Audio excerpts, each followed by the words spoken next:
city-state of London and the Vatican, a third city-state was officially created in 1982. That city-state is called the District of Columbia and is located on 10 square miles of land in the heart of Washington. The District of Columbia flies its own flag and has its own independent constitution. Although geographically separate, the city-states of London, the Vatican, and the District of Columbia are one interlocking empire called Empire of the City. The flag of Washington's District of Columbia has 3 red stars, one for each city-state in the 3-city empire.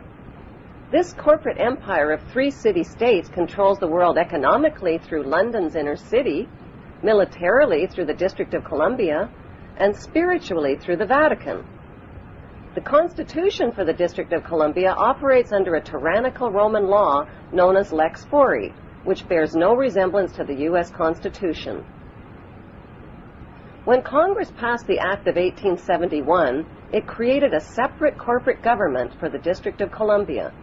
This treasonous act allowed the District of Columbia to operate as a corporation outside the original Constitution of the United States and outside of the best interests of American citizens. A sobering study of the signed treaties and charters between Britain and the United States exposes a shocking truth. The United States has always been, and still is, a British Crown colony. King James I was famous not for just changing the Bible into the King James Version, but for signing the First Charter of Virginia in 1606. That charter granted America's British forefathers a license to settle and colonize America. The charter also guaranteed that future kings and queens of England would have sovereign authority over all the citizens and colonized land in America stolen from the Indians. After America declared its independence from Great Britain, the Treaty of 1783 was signed. That treaty specifically identifies the King of England as the Prince of the United States and contradicts the belief that America won the War of Independence. Although King George III of England gave up most of his claims over his American colonies, he kept his right to continue receiving payment for his business venture of colonizing America. If America had really won the War of Independence, they would never have agreed to pay debts and reparations to the King of England.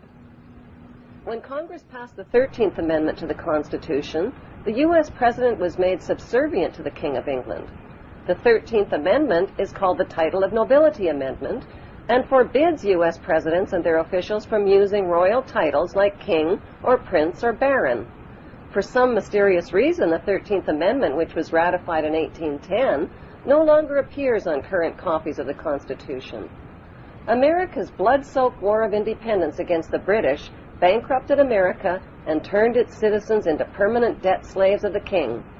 In the War of 1812, the British torched and burned to the ground the White House and all U.S. government buildings and destroyed ratification records of the U.S. Constitution.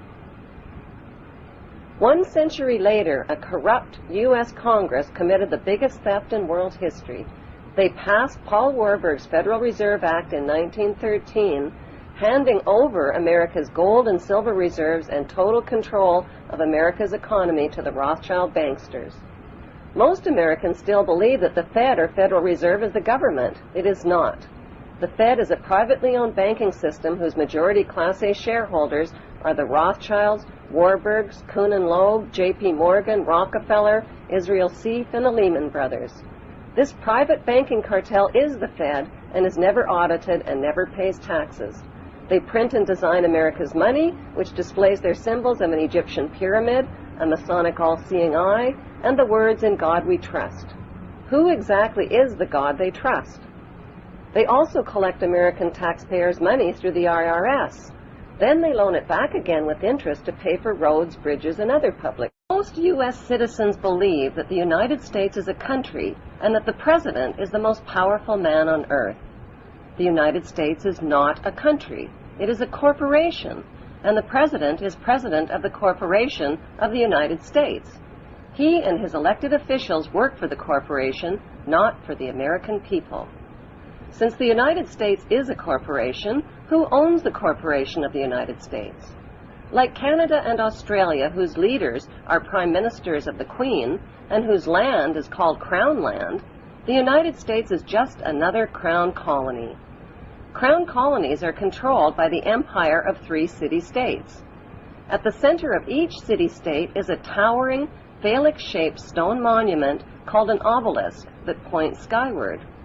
In D.C. city-state, the obelisk, known as the Washington Monument, was dedicated to Freemason George Washington by the Freemason Grand Lodge of the District of Columbia.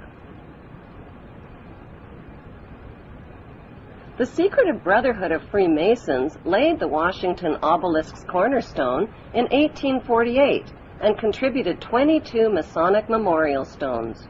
250 Masonic lodges financed the Washington Monument obelisk, including the Knights Templar Masonic Order. At the heart of London city-state is a 187-ton, 69-foot-tall Egyptian obelisk called Cleopatra's Needle. It was transported from Egypt and erected on the banks of the River Thames.